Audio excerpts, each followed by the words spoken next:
All right, Scout Layman, thanks for being here. You both have a course coming up in Parallax in October, right? And I think it's the As far as I fourth. know.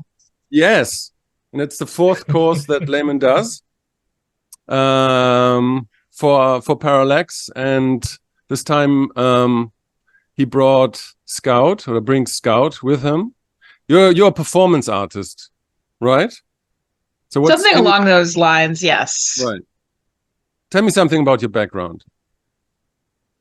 My background. Yeah. Sure. Well, I come from a family of starving artists, and so I've kind of perfected the art of starving and the starving arts. And yeah, I've been in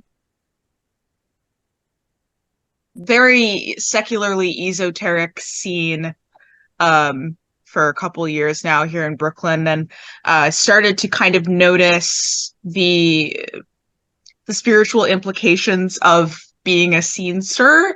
You're kind of like a priest, especially if you are the one coordinating these sort of do-it-yourself events. And there's a huge do-it-yourself culture here in Brooklyn, and so that kind of got me thinking about the spirituality of art and the ritual of art and the ritual of putting together places where scenes can kind of flourish and grow and people can coordinate.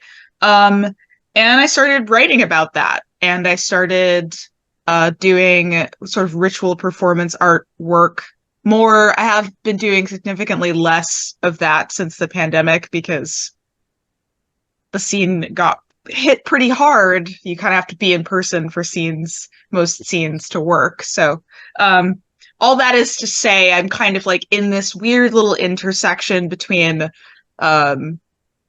performance and ritual and community building.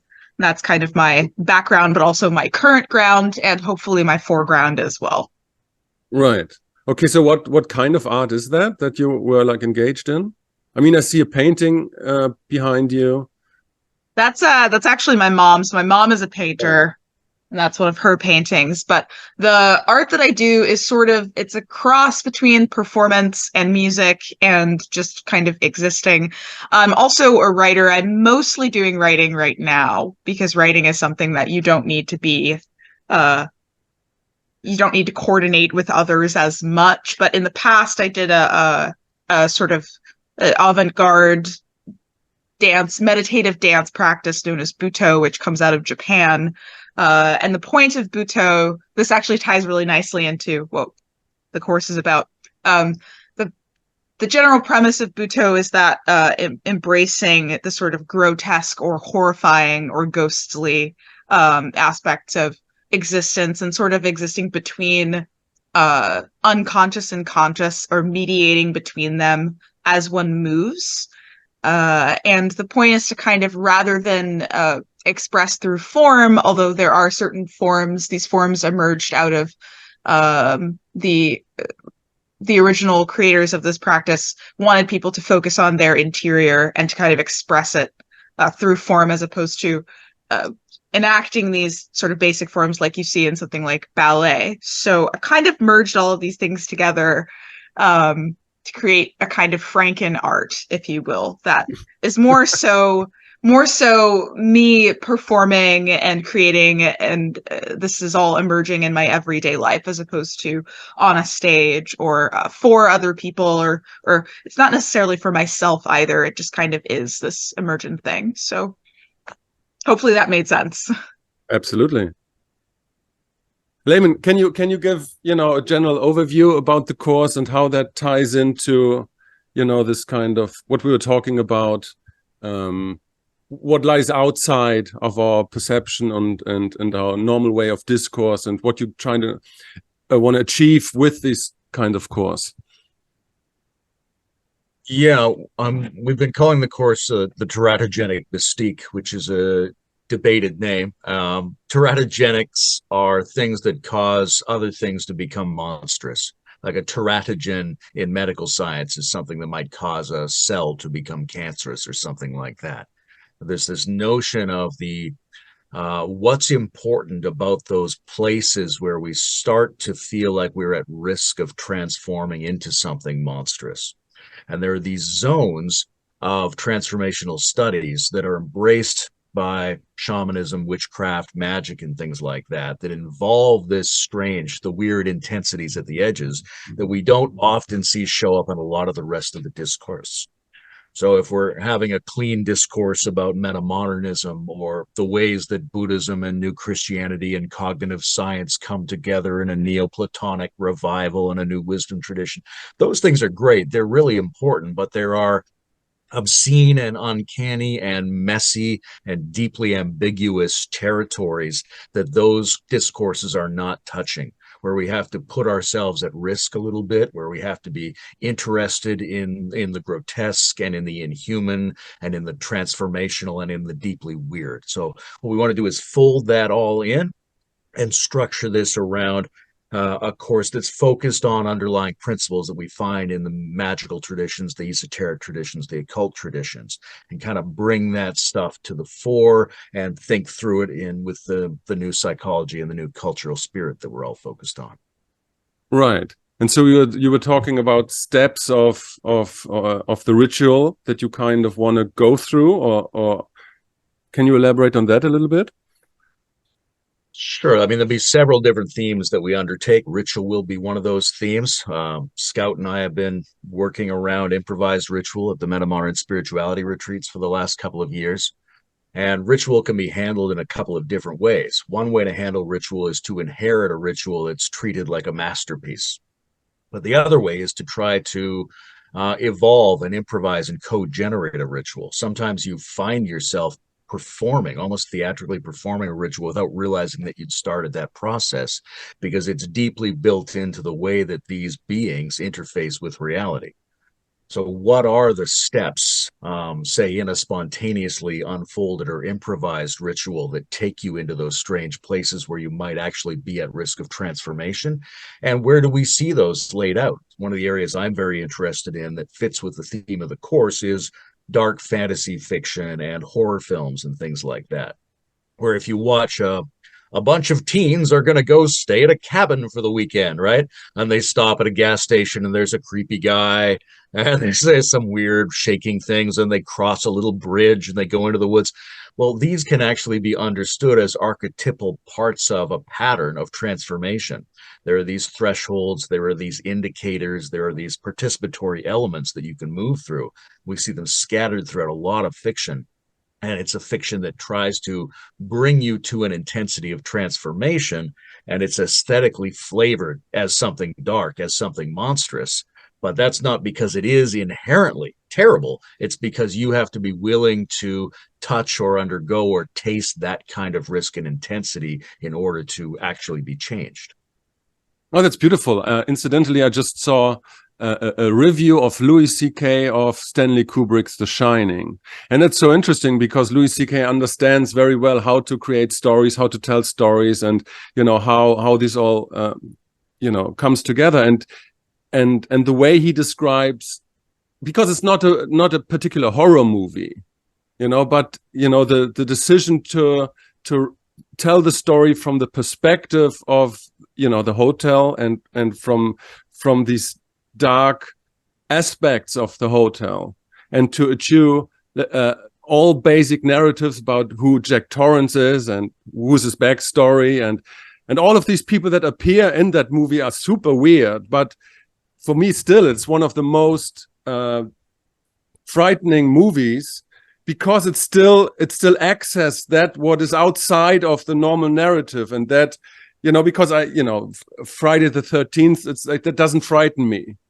But a movie like The Shining or a movie from David Lynch, because they're accessing something very outside of the norm of what we are engaged with normally. The Shining is an excellent example because it features prominently in John Vervaeke's mind. And I love John, and we work together on a lot of things, but he tells a story about him watching The Shining years ago and assuming that he was observing the psychodrama of an alcoholic play out in this film, right up to the point where one of this guy's hallucinations actually lets him out of the freezer. Right. That was extremely disturbing to John at that time. Right. And I think that's what we want to investigate are where are those points of disturbance, especially where they challenge our underlying assumption about reality. There's a lot of stuff in magic and the occult and the shamanic that says you really have to stand in front of an ambiguity about the nature of reality. Whereas a lot of people in the more conventional social transformation and wisdom cultivation discussions, they don't necessarily feel like they have to go right to that place of like, holy shit, maybe magic is real. I think we do have to go to that place in order to figure out what the structure of reality is doing for us. Right. Scout, Well, you can want I? to? Yeah, Yeah. I actually have something to add here, as far as how, like, the relationship between this magical and this uncanny and actual normativity, because, you know, I'm willing to argue that everybody has a story of how they met the edge of reality or what they thought reality was, and almost didn't come back. And so, if we can create not just a culture of discussing these things, and what their validity is in a more conceptual level, but on a personal level, how do we reintegrate the weird into our sort of daily lives? Because it's already there, and the more we come to recognize it, I'd actually argue the less dangerous, so to speak, it becomes. It's kind of like Caveat Magister is a friend of mine, and he's the Burning Man philosopher, and he's written a book called Turn Your Life into Art. And in that book, he kind of says that if you want to be able to keep people safe, you have to get better at danger. You don't just get better at making things not dangerous or taking the danger away. You get better at meeting the danger where it's at, and that's actually how safety is created. So can we get people to kind of prepare themselves to meet these I call them eldritch wonders as opposed to eldritch horrors these days? Can we get people to meet these eldritch wonders and kind of like befriend these monstrous ideas, creatures, experiences, rather than suppress them and actually give them more power over us? Right. Yeah, what I find super interesting, and I was just recently talking with a friend of mine, with Andrew, about this, because magic itself offers a neat way to frame this, because obviously you have causal way of doing a magic ritual, and then you have like a causal way. And with causal, I mean you can either go and reframe past experiences in order to change your behavior and thereby creating a new form of subjective reality, or you can do, still in a causal way, you can create new values by which you're orienting yourself, and by the same token create a new reality. But this is all a very safe way, and it's all done by psychology right now. But then on the other side, you have the whole a-causal way of doing magic, where you do something and you don't know what happens. You are not entirely sure, but you have to risk something, and it will take something from you, but it will also give you something. And it's a weird way of dealing with realities and with world frames and with the architecture of consciousness and psyche itself. But it's not causal. You do something and something weird happens, and so but it's dangerous. The other one, the causal way, that is more like it's still a way of doing magic, but it's a way more safe way. And to have these two ways at hand to engage with magic, I always find this kind of way to observing magic quite interesting. Yeah, the first piece of the course that will be out, and we'll release it a little bit before the rest of the course material, will be a discussion that Scout and I hold on what are the natures of magic, or what are the different kinds of aspects, and what do we mean by this term? What does it actually stand for? But when it comes to the a-causal dimension, it doesn't go away when you're not thinking about it. When you try to focus only on the safe things, it doesn't mean the a-causal is not at play. So the only way to actually be safe is to gain more skill relative to the a-causal, which means you've got to go up to the edge. You've got to taste it. You've got to theorize about it. You've got to gather with other people in your community who also have some experience about it and some inquiries to go on, right? So we want to see if there is a way to get better at what you're calling a-causal magic, and you can't do that without going into it and putting something at risk in that going.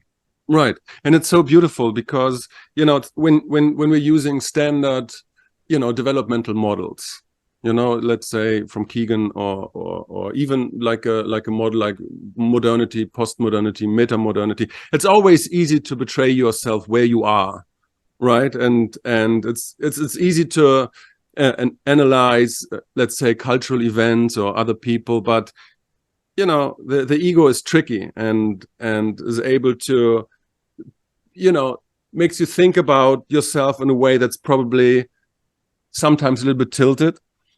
But that what you are talking about, this is what Magick, at least in my understanding, is at least in big parts about. It's like learning new things of dealing with danger and with uncertainty, and to be able to shift world frames within your own consciousness so that you can let go of certain things when you're confronting the unknown. And that's a skill that you can observe yourself. And incidentally, that is what the traditional grades actually were about, that you were able to deal with the contents of your own consciousness. Well, not only that as well, but in a lot of these frames, these magical frames, we're risking believing in things that we don't have scientific sort of evidence for. And so we're, as an example, a lot of the coursework is going to be focused on, one of Layman's modules is going to be focused on entities, external beings that we can't necessarily prove exist, but we might be able to have some kind of relationship to. And one of mine is going to be focused on the pilgrimage, or when a place summons you as opposed to you being the summoner. And you know, we're kind of wanting to play with this idea of surrendering to the possibility of something that we might not be able to contextualize in a traditional sense-making way. And how do we do that without breaking sense-making itself down entirely? And if our sense-making strategies can't incorporate nonsense, are they really useful? Right. I mean, those things are part of the cultural discourse. I remember, you know, even Jordan Peterson talking about what you're just saying, that sometimes there are forces that draw us into the future, but they're here now, and we don't know why they do that, you know. And they exert this kind of pull and justify themselves by bringing us on the way. And I mean, in philosophy, you have like this gestalt, this entity called daimon, which is permeating philosophy for 2000 years now. Nobody knows what that is, but that's basically a magical concept, you know. Like, is it an entity? Is it us in the future? What is that? It seems to be a guiding force, but where does it come from? You know, I really like those ideas.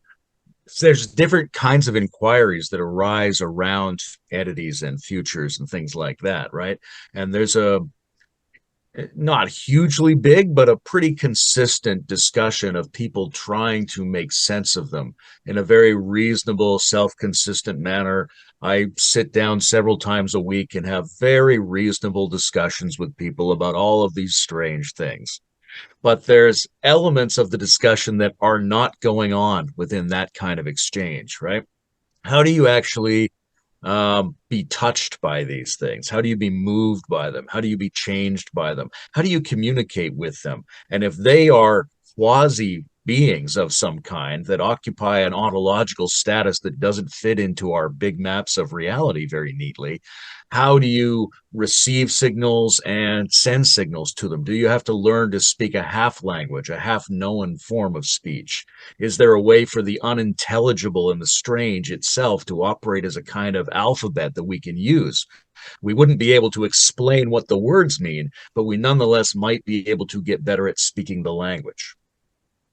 It seems to me you're talking about something like what the ancient called like sight or vision, you know, when you have this deep insight and this, in German you say Fingerspitzengefühl, you know, this this very subtle thing in your fingers when you look inside, and you feel that something is shifting, it's opening up within you, and then suddenly the channel is there. But it's like, do you do that, or does it happen to you? And if you're not attentive enough, it just goes away. But if you're like trained to have this particular vision and sight, you can use that. Are you talking about that? Very much so. And that's very close to what Scout's describing as pilgrimage as well, right? Did you go to the place, or did the place summon you? Did you go to the internal experience, or did it come to you? What's going on there? And it may be that we literally can't use our conventional categories of description to make sense of it. That all we would be able to do in a normal discussion is debate back and forth as to which of the several main interpretive frameworks we're using. And that's fine, and that's interesting. But the more interesting thing is the promise that all of that complexity gives us, that there's another space, another feeling quality, another way of participating with this stuff that we might actually be able to gain some skill at. And that skill is the only thing that's going to give us any plausible safety with these really strange and sometimes dangerous things in the world. Right. And I think what we're trying to really do is get people to be more comfortable with dissolving that or that you're kind of speaking to. Is it me? Is it happening internally, or is it happening externally? Well, when does the subject-object distinction need to fall away, and when is the subject-object distinction going to save your life? I think is something that people are going to play with as they're doing this course, and hopefully after the course as well, because I think it's an ongoing inquiry. Yeah, I think, Scout, the problem, and hopefully in an embodied way. Like, sorry, not to cut you off there, Tom, but there's a lot of discussions abstractly about that dissolution of the or, right? There's a lot of, although we're not explicitly framing this as a meta-modern or an integral kind of framing, obviously a lot of that will be built in, but most of what goes on in these communities is a kind of conceptual discussion about the semantic architecture of how we're holding perspectives relative to each other, as opposed to what is it like viscerally to be an enacted, embodied participant in letting that or go, and figuring out by going in and out of these spaces where the discrete distinction is going to save your life and where it can be let go. But figuring that out with your body, figuring it out with your unconscious, figuring it out as part of the complexity of the natural universe that we inhabit. Yes. And I was just about to say that that the description as a course seems to me a little bit deceptive, because that would be, like, because it's more than that. You say it's embodied. It's like something that you both actually engage in, and you take the people on a quest. I'm inclined to say, because in a way, psychology today still feeds off of, the realizations of the big magicians of the 20th century. And in order to, because that's the broader context of our course, to rebuild spirituality, we have to leave the places that are known and go into the unknown, and to bring new stuff into the fold, into the knowledge, into order. And so it's not just a course where you teach something, but you go into the unknown and you try to do something else. Right? Absolutely. Right. Yeah, it's going to be the whole thing in a way is a ritual, and then the modules are sub-rituals within that. Right. So it'll be a little bit more peculiar, a little bit more challenging, a little bit more embodied, a little bit more participatory than some of the past courses have been.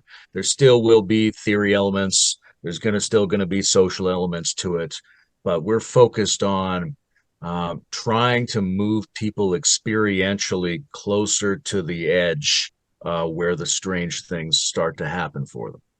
Yeah, well, if you use the language of Michael Harner, the guy who wrote extensively about shamanism, you're taking the people on the journey into the underworld, in some sense. Yeah, absolutely. And like one of the reasons, as strange as the word teratogenic mystique is, right? Part of what it is an invitation to the underworld, right? To the monstrous, the strange, the dark, the peculiar, the twilight zone that we're going to go Right. into together, right? Where we're The hoping uncanny we're not going to valley, be if you would. destroyed. The uncanny valley, yeah. Yes. Beautiful. Yeah. Yeah, but it's also, you know, I tend to repeat myself, but also to see the broader context of this, because in order for new spirituality after postmodernity to emerge, there has to be happen something new, you know, something that is not yet structured. There has to be, you know, if there's a mainstream, there has to be an avant-garde. That, I mean, Scout, as an artist, you have to know that. So there are people that are plunging into the unknown, and this is not only something for themselves, it's also something for culture as a whole, because it enriches you know, the corpus of, in this case, what spirituality is all about. And so I find that as a collective ritual, I find that very interesting, that we are at this point where we can do that, and we don't have to resort to, you know, these traditional robe wearing magicians of the end of the 19th century, but, you know, we can use our philosophy and our knowledge about psychology to do it more precise and more on point, let's say.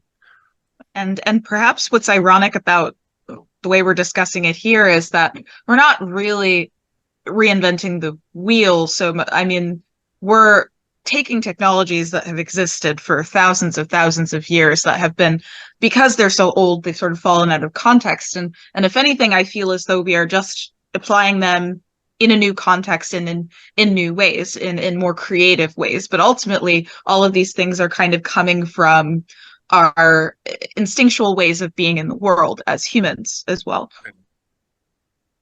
Yeah, it's a spiral. We're going back broadening. We're rephrasing it, and we're broadening the range of applications for these archaic technologies in our contemporary world. And I think one of the things you see classically in the creation of sacred space is the element of the terrible, right? That there's a skull, or there's a graveyard, there's a charnel ground. And we see that in, as I mentioned earlier, horror films and things like that. Stephen King did a great job of trying to bring the mythic enchantment back to the American landscape. And he did that by presenting rot and breakdown and terror and darkness as a sort of first building block, the thing you might want to start with to prepare the ground, to make sure there's fertile soil. Something has to be dead and rotting for that soil to be fertile. So if we want to bring back a lot of these archaic technologies that we still need going forward, we've got to be able to dare the grotesque in order to open up the sacred space that's necessary to make our current civilization re-enchanted. Yeah. I mean, also, you know, everybody gets stuck for a while, you know, every once in a while. And a very good way to get unstuck is to face the terrible. That's how it goes, you know, because there is always, you know, the tendency that we are trying to get comfortable in our lives. And that's fine. But the side effect is that, you know, transformation gets stilted at some point. And we're not seeing anymore what we're not seeing. And the terrible is that what we are not want to see. And so we need the darkness to open ourselves up. I mean, that's why these movies that you're referring to have such a power. If they wouldn't open you up, you wouldn't watch them. You want to go out of the cinema with an open mind where everything seems to be dangerous, and you think, oh shit, there might be a monster lurking beneath the next corner, and because you know your psyche thinks that, although you know that can't be true, but you want that feeling, that weirdness. Oh shit, maybe something, you know. Mm-hmm. There are lots of kinds of dangers, right? One is the sort of lurking imaginal ambiguity of the presence of the monsters, which gives you this incredible kind of mindfulness about your environment. But there's also these dangers like, what if you really underwent a transcendental experience whereby your very essence was overwhelming joy? that's a huge risk, right? You're not going to behave or feel like a normal human being anymore after that. Or what if you, out of your great compassion, decide to lean into suffering rather than into being comfortable? If you adapt yourself to a life where you start to feel like you actually need and want your suffering all the time, then you start to behave in a very strange manner. You start to become kind of monstrous, right? So there's all of these transformative possibilities, not all of which sound dark, but all of which involve some kind of dangerous threshold beyond which you don't really get to be a conventional human being in the same sense. So there's that risk of monstrosity is built into even very positive seeming spiritual traditions. Like what is the gap between you and the Buddha, right? It requires the removal of everything that you think that you are, and that's going to feel extremely disturbing, even frightening. Scout, anything to add? Otherwise, I would. Really hard to follow that. No, yeah, but I mean, it's like one of the things that I always, these classical horror movies, the slasher movies, that don't do it for me. But what the movies that do it for me are the movies that are kind of psychological terror. If you Firewalk with Me from David Lynch, or all these kind of things where oh, that's just a way of thinking. And if I go to that place, I'm doomed.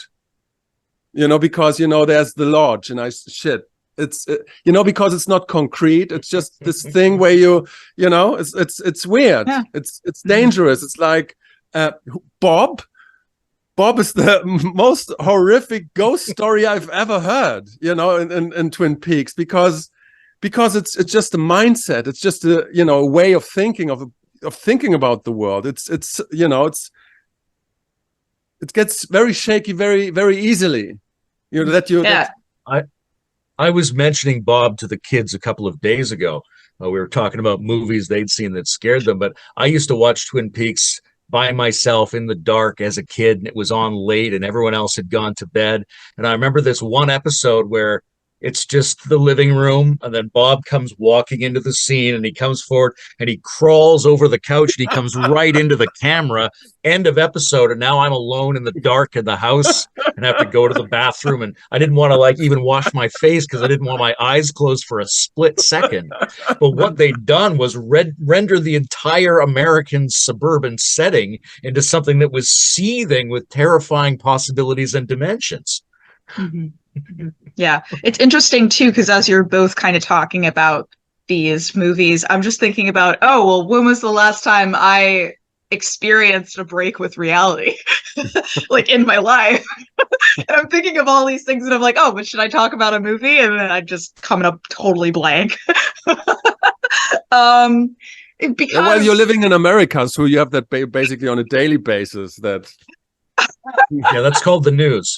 That's called CNN, basically. Yeah.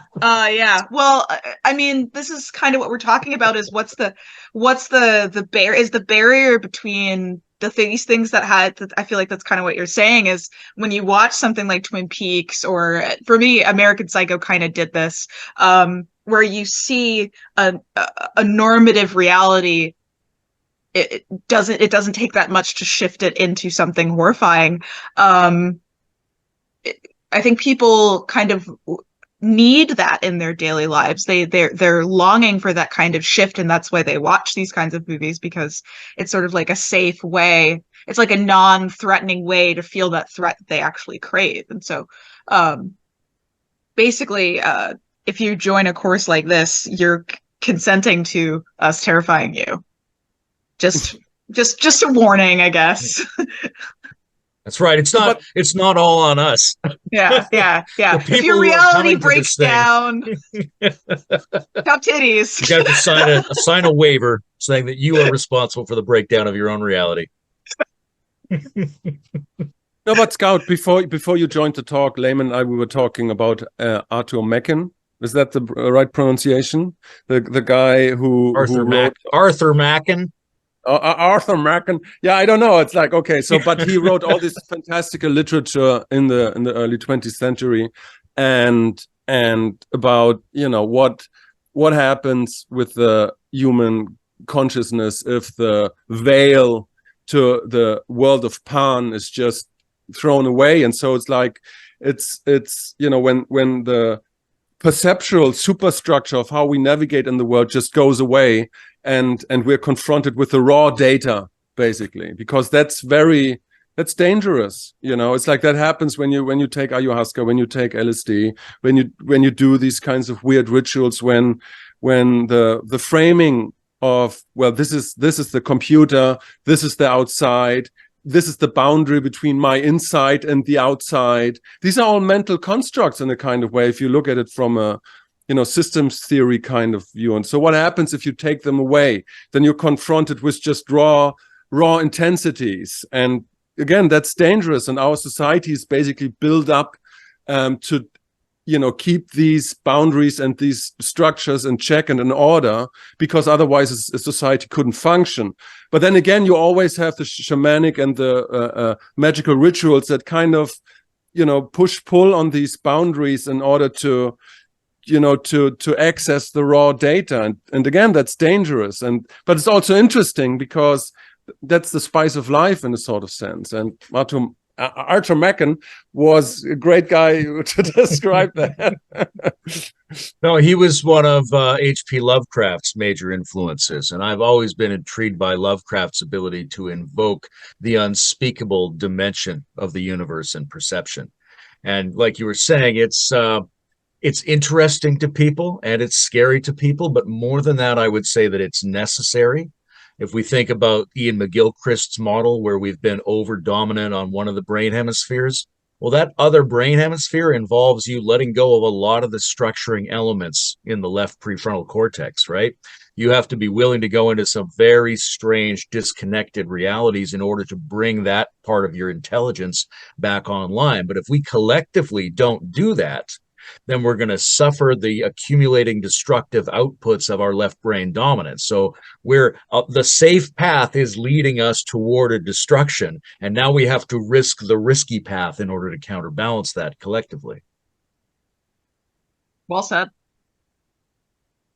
Well said, Layman. He's gone and done it again, folks. He did it again. Don, you did it again. Whoa, that was really good.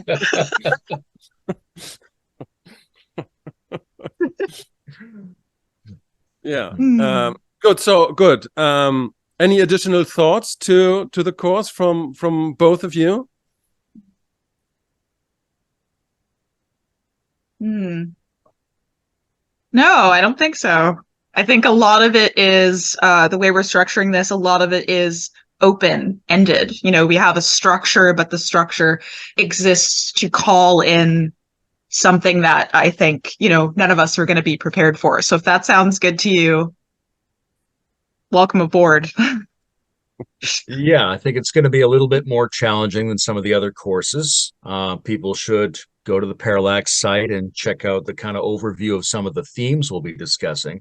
But like Scout's saying, the structure is the alchemical cauldron in which a mystery will be called forth. So while you are definitely going to get all of the things it says in the course prospectus, you're also going to get something else that can't quite be named.